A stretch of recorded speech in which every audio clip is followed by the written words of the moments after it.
doubt he'll be excited to head back to Grand Prairie.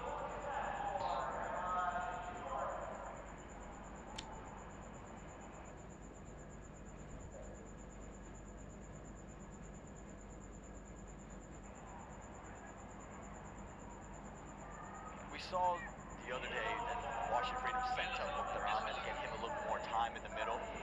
Today feels like a really good opportunity for Andres Gels to get some time in the middle, and he'll face more spin with Sunny Patel entering the attack. This power play was there for the Freedom, and it was Mitch Owen that... And the last few occasions, 1, 6 and 8, so this is an important innings for him.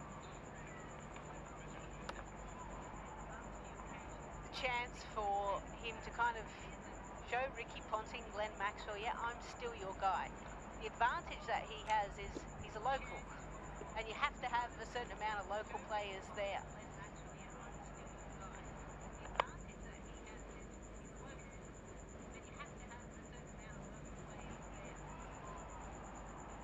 He's not just any local. For American cricket, he's been really deemed as the best domestic bat in the country.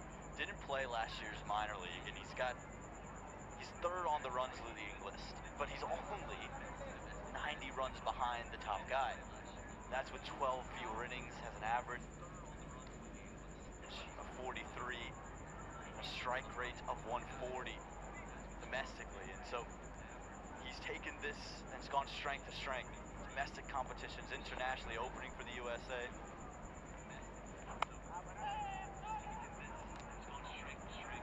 Could be a mix-up. Rachin Ravindra, just quick enough to get home. Thumbs up. Yep. It's fine. Good call. It was a no.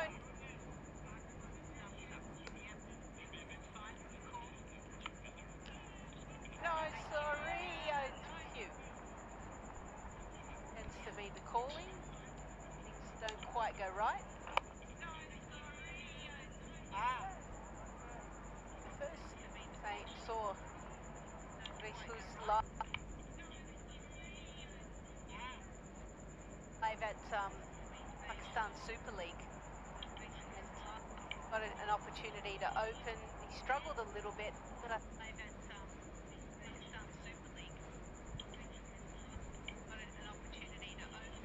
think the important thing is playing in different tournaments in different conditions, culturally as well, trying to fit in. You get a better understanding of yourself as a person, as an individual. Different conditions, culturally as well, trying to fit in. You get a better understanding of yourself as a person, as an individual. Different conditions, culturally as well, trying to fit in. Then go to close over number 6, 43 for 1.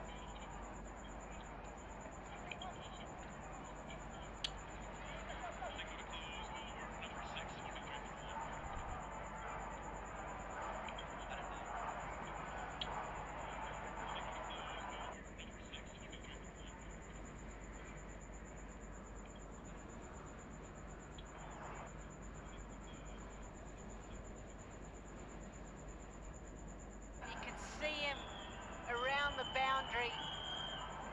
He felt that he was in with a chance, and he certainly was. Director, we are having an umpire's review for fair catch.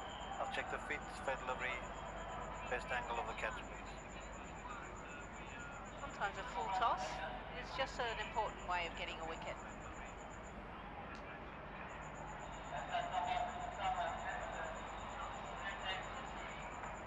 Thank you. Decision for the big screen.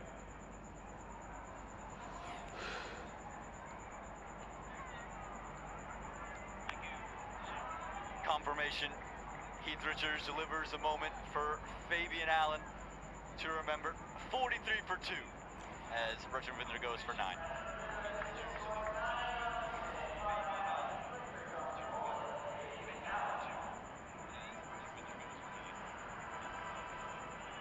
Richards there, looked a bit like a Florida sports legend. Keyshawn Johnson won a Super Bowl for the Tampa Bay Buccaneers, playing receiver back in 2002.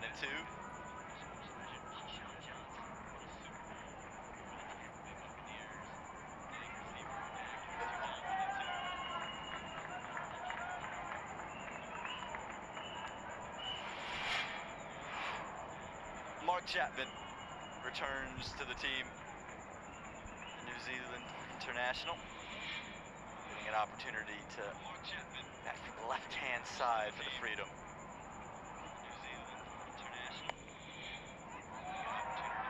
Incredible work in the field, back-to-back for MI New York, saving what could have been 2 boundaries. Okay, Fabian, maybe use the surface. I know the first one worked. Okay, Fabian, maybe use the surface. Uses the surface and taking the distance for it. 6 runs for Chapman. I'll just add another one to the stake tally. Comes in, he goes bang straight away. Tossed up, goes with the spin nicely. A very good player of spin, Mark Chapman, given the position he plays in the New Zealand side and then also T20 teams as well. It's this middle period. So he predominantly faces a lot of spin. He's got really good footwork. He sweeps exceptionally well. He is an absolute nightmare to bowl to.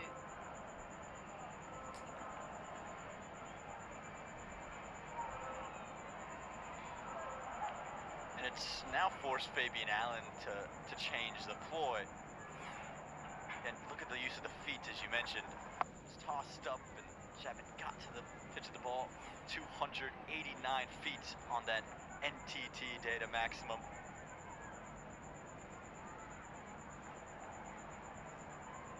And now Fabian Allen has elected to change. He's coming around the wickets.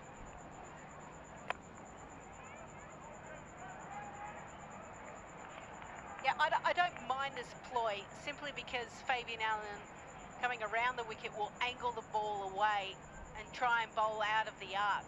Coming into the left-hander, it's just easy pickings for Chapman to go leg side. The 3rd full toss of the over, and he's only gone for 1 run through the full tosses. Like I said, low full toss led to the wicket of Rachin Ravindra. Yeah, it was a cognizant clutch catch, had to be. Nice little mark on the boundary. Went with 2 hands, hit low on the bat. Fabian Allen, who hasn't played a lot of cricket of late, looks to the skies and is very happy. Right. Close of over 7, 51 for 2.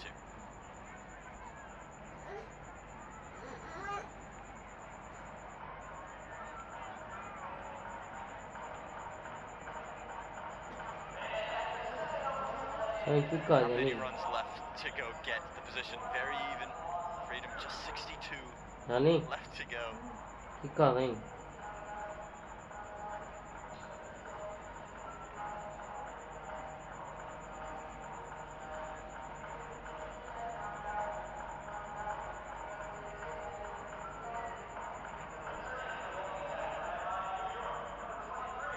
Again, what's on the line here today? The Freedom have the opportunity to get themselves back into the top position, to make that ownership group very happy.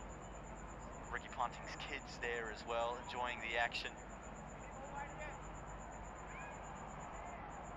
They love their trips, and why wouldn't they? Dad gets to pay, they get to go to different parts of the world, watch some cricket. School holidays back in Australia. Is it? Yeah, it is. At the very least, school holiday in America, so they can qualify in both spots. No, they only come during the school holidays. Right. Lajinder Singh, he's only bowled 2 overs previous to today, and he's already into his 2nd over, so MI New York really going through the drawer, trying to find all their options. Yeah, speed off the bat, 84 miles an hour. Launch angle, the most important bit, 41 degrees. Was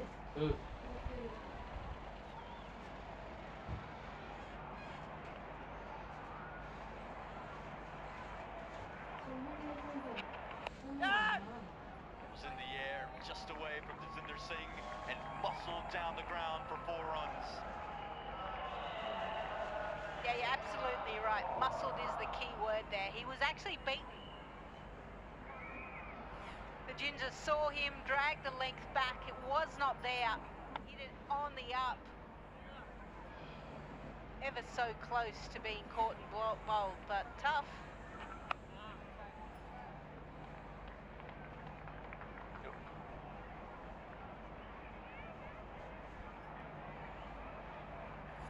And we mentioned that for Andres Jos, it's an opportunity for him to really assert himself in the 11. For Mark Chapman, well, he's been in and out. Good innings could get him back in. Get him stuck into that playoff 11 would be cramped with those overseas. Yeah, I think the other thing as well, him being a left-hander and a very good player of spin is an asset. So it could cause a few headaches and nightmares.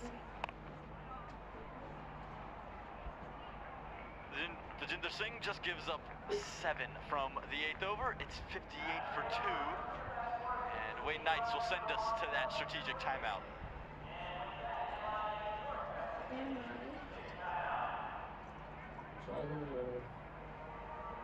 Mark Boucher is heading out.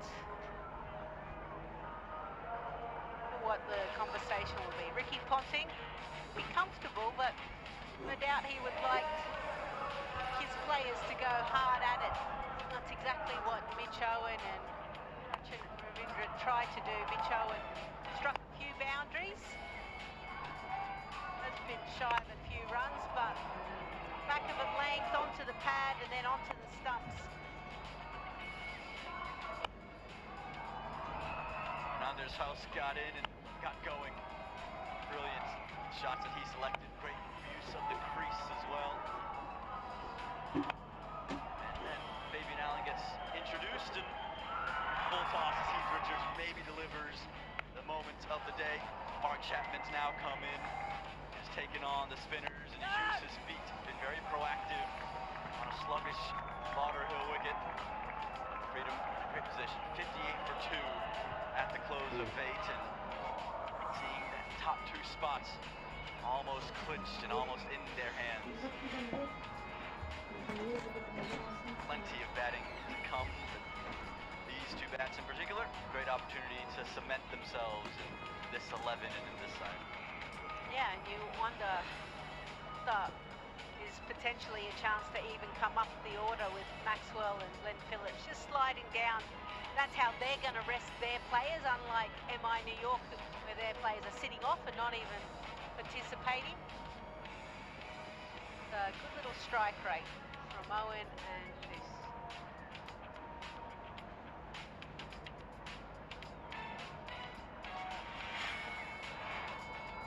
From a bowling point of view, 5 bowlers used so far. Fabian Allen picking up the wicket despite bowling 3 full tosses in that over. Just to loose 1 for 21 of his 2.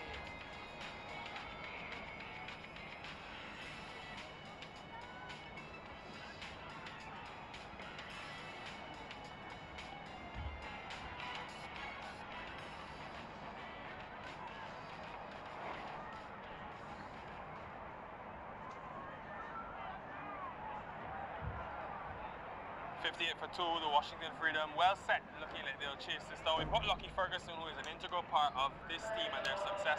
Lockie has spent 2 seasons with the Freedom. How does this franchise and tournament differ to maybe some of your other gigs around the world? Yeah, it's a great question. I think it's pretty clear that this group gets along really well. We seem to be able to find a balance between turning up for cricket, really focusing on the cricket, and then taking opportunities to get away from the game. So thanks to the support staff, obviously the owners for that as well. But it's been nice to have another good season this season. Hopefully we go and collect the trophy again. You've had quite the frustrating time this year with the injuries. For a lot of young fast bowlers who this could be happening to, what would be your advice on dealing with the tougher times? Yeah, it's tough. It's part of being a fast bowler. You go through patches, I guess, where you have a few injuries on the bounce, and you're obviously always trying to get back to playing on the park as quickly as possible. But it's important just to take your time with injuries. They always need perhaps a little bit longer. The important to focus on doing the rehab right, do it correctly, and then once you get back going, just making sure that you enjoy playing the game. So yeah, looking forward to getting back out there. And in the tougher times throughout your career, obviously experienced as you are now, what is a go-to thought for you that gets you through the tough moments? Look, there's always tough moments. I just love playing the game. I love winning games, playing with my teammates, trying to contribute to wins. It's not easy sitting on the sidelines, but again, it's a testament to Ricky, the coaches here, that they've made me feel very much part of the side, and then nice to come in for the back end. So yeah, looking forward to next week. You're one of the fastest bowlers in the world. Lockie Ferguson, how does one bowl quickly? And that quickly as well? I work on it a lot. I honestly try to bowl as quick as I can every time I bowl. It's been the same throughout my whole career. My coaches, Andre Adams, Shane Jurgensen, have always said the same. But you know, bowling lows is actually something that I work really heavily on, making sure my overs per week are staying quite consistent, so I'm not bowling too much, but I'm also conditioned for tournaments like this. I think that's a big part of it. But yeah, look, I love bowling quick. Come and talk to me about it anytime you like. And tell us, how many overs does that look like your workload for a week on maybe a given day where you're not in a tournament? Yeah, look, for tournaments like this, it's probably around 24 a week if I'm playing 3 games, so 24 overs. When I was playing one-day cricket, it sort of got up to a bit more, around 30 overs a week. But as I said, it's important to build up over a long period of time, allow your body to adjust to bowling fast. It's an awkward action, but if you do give your body an opportunity over sort of 6 to 8 weeks to get to 24 overs, it does adjust, and then you can really feel comfortable when you play a game to sort of bowl as quick as you want. So it's something I really work on, but yeah, obviously hard when you're off the field, but looking forward to getting back on. You're just going to see this last ball, then they're going to pick your brain. Just a few more questions. End of the 9th over, if I can see correctly, yeah, 66 for 2. Lockie, tell me about, in terms of your pace, right?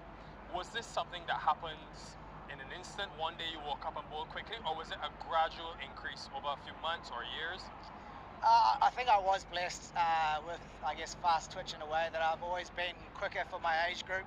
But at the same time, I think, you know, there's an element you can bowl early 140s with perhaps that talent, and then trying to get into 150s takes a lot of work. But trying to work out the mechanics of making sure that all my pace, all my force that I create is going down the wicket, not losing it to the side. I think when I see young fast bowlers, they try to bowl quickly and they end up pulling to the side instead of pulling towards off stump. So even when I'm coming back from injury like this, I video myself and try to make sure my action is doing that. And yeah, obviously I try to bowl quick each time. So I think building up and working on pace each time you're training is very important. Lastly, why do you love fast bowling? For me, I think you can change the game from any position. I love watching other fast bowlers. I saw Luce tonight get up to 90 miles. It's good to see a young lad do the same. So, yeah, I think we can change the game at any moment. I think fans enjoying seeing a bit of pace as well. But particularly in a game like T20, where at times maybe we say it's a bit of a batter's game, I think fast bowlers come into the game in the middle overs and can take wickets, change the momentum, and keep it exciting for the fans. Thank you so much for your time. Cheers. And all the best in your recovery. No worries, appreciate it, guys. Thank you.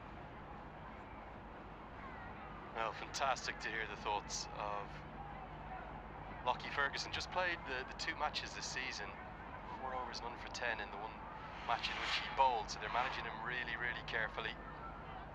Speaking of fast bowlers, plenty on this list of remitly leading wicket takers. 4 of the top 5 pace bowlers. Really hear the gratitude from Lockie Ferguson with regards to the backroom staff for Washington Freedom, not just Ricky Ponting, the head coach, James Hopes, Sean Breadstreet, Michael Klinger, some of the assistant coaches, Mark Adair alongside Ponting there. To be a really, really tight-knit, very well-run franchise. Yeah, the chat about the fast bowling. Think about the game, and when they're great fast bowlers, the theatre that it creates, and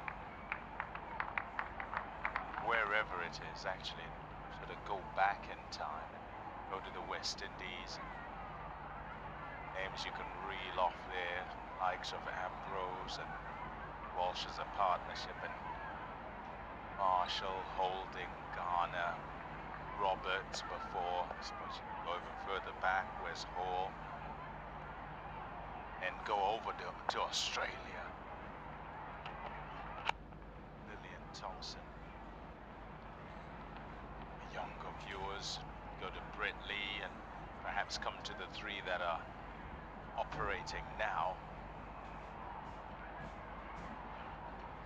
I suppose before I leave that era, I should go Ra Gillespie together. Sean Tate as one of those there.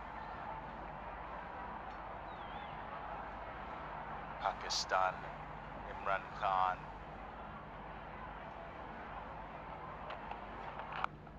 2 W's, Shoaib Akhtar. There are many more, I can tell you. Everybody loves watching them. 71 for 2.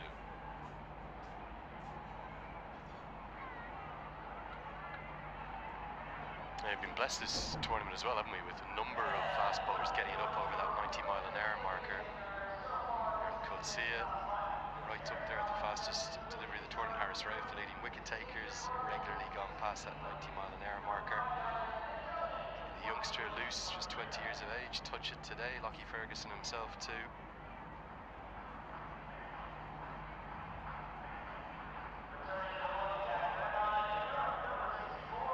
Fast bowling adds jeopardy, doesn't it? The kind of the fear factor, the X factor alongside that theatre that you're talking about.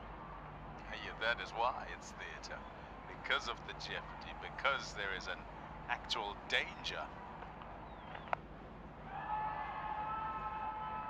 Yeah, I think we might have just seen a bit of variety from Nosh Kenjigate. Chapman's eyes have lit up and he's helped it around the corner and split the two fielders in the deep and smashed it for 6. This might have been a little bit of respite, a bit of variety from Kenjigate. It was the leg break. Never seen him bowl that before, and I watched a lot of cricket with Nosh Kenjigate, something he's clearly been working on. It hasn't worked.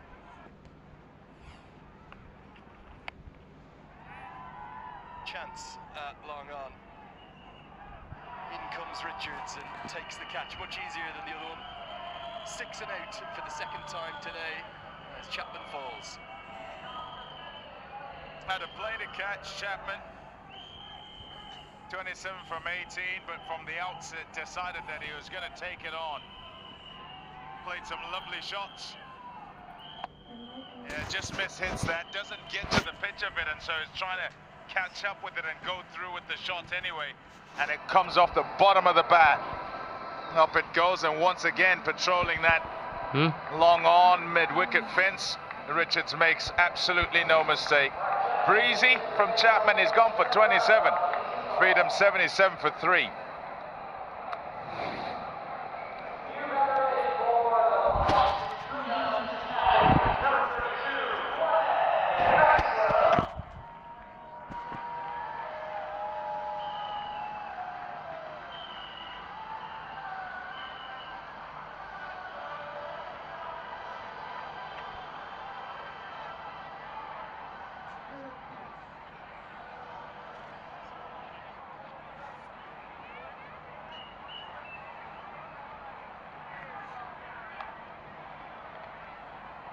Captain of the Freedom, Glenn Maxwell, in the baseball cap. Always enjoy watching a batter operate. The helmets will be looking maybe to get this done pretty quickly. 36 to win off 46. Nice little cameo there from Mark Chapman. Thought he played very elegantly for his 27. We'll just remind Ricky Ponting that he's in the mix for the playoffs for them.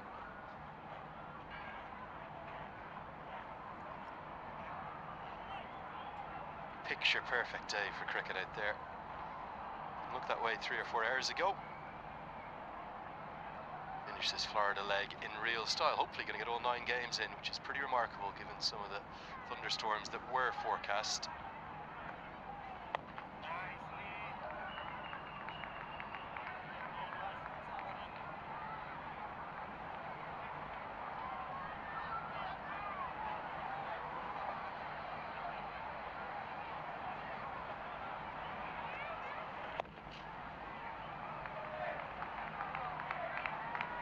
For Kenjigate, good to get some reps into him. Even that little injury he's been playing through, missed the entire Oakland leg, came in Texas. Very important player, the American international for MI New York.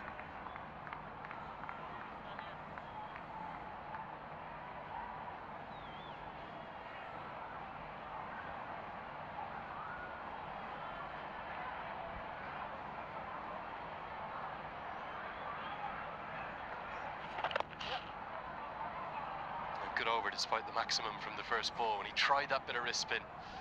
7 runs and the wicket from it. 78 for 3.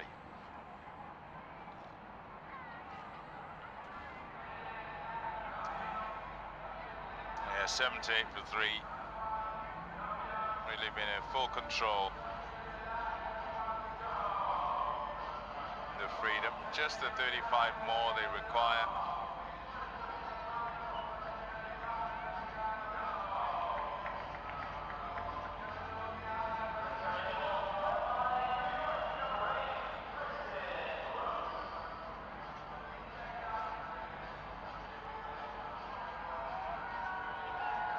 Knight Riders, one last chance for them to show what they can do this season, just warming up a little bit of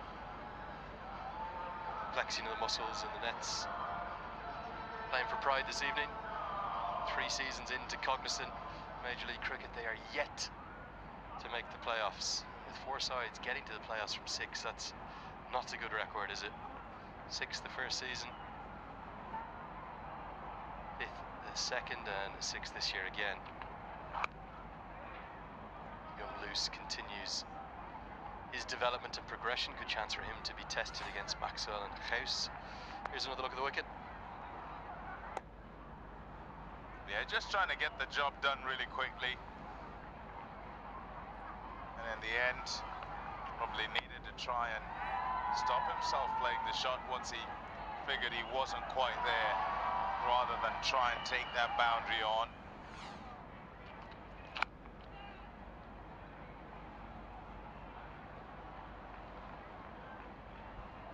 Yeah, very one-sided today. And right from the outset, the side put out, you sort of expected with the freedom that have been going quite well, and the choice to decide that they're going to bat first, having won. Oh, that's out. A big swing at it. And Luce gets another wicket. Comfortable catch to the keeper. It's just off the edge and regulation. Losing wickets here as they come in. Really memorable moment for the youngster. 20 years of age, he's just picked up maybe the biggest wicket of his young career. Glenn Maxwell, very much in his pocket. Good catch from Monik Patel, who has the gloves on. As Maxwell falls for 2, it's 80 for 4.